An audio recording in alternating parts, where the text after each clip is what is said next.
Welcome back to my Feel Good series where I'm sharing the different ways that I'm getting back to feeling good mentally, physically, and emotionally. Today I want to talk about mental rewiring, which is a loaded topic, but I have my notebook and I have some bullet points of how I want to break it down. In my experience, a large part of feeling better is adjusting your mindset, working on what's up here, because then life can throw anything at you and you already have solid perspective instead of tools to cope with anything. First on my list is reading books on spirituality, on presence, on gratitude, on mindset. I haven't read a million books on this. I've read a handful of books and I have more that I want to read. Through what I have read so far, my eyes have been opened to other ways of thinking, to other mindsets. My eyes have also been opened to how I've been operating on default. So not only does it make you aware of what you're experiencing and how you've been living, but it makes you aware of other ways of living and operating. Number 2 on my list is journaling. I like to take the ideas and practices that I learn in these books and apply them to my own life in my journal. Number 2 kind of goes into number 3, which is mantras and affirmations. This is really the rewiring part in my experience, and a lot of my journaling is writing out mantras and affirmations of how I want to feel, who I want to be, what I want to attract. There are 2 main factors of mantras and affirmations. The first one is repetition. The second one is believability. So repetition, you can't just take a mantra and write it out or say it 1 or 2 times. You have to repeat this over a long period of time for it to really sink in. Number 2 is believability. You can't start at level 1 in anything and expect to jump to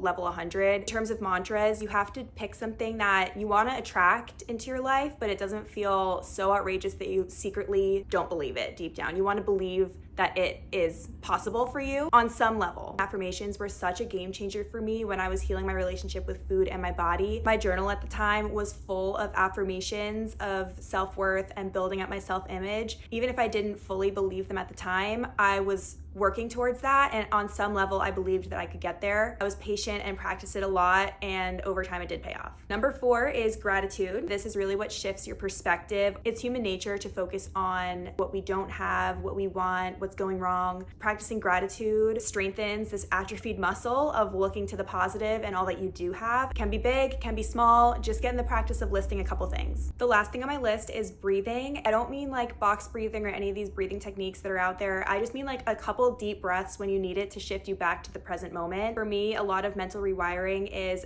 bringing my mind wherever it is, usually in the past or in the future, bringing it back to the moment that I'm in. Breathing has been a really accessible way to do that because you can do it literally anywhere. You don't have to tell anyone anything. You can just do it in your own mind and focus on a couple deep breaths. Mental rewiring takes time, patience, and practice. Give yourself some grace and show up as you can every day, and you'll slowly but surely feel better.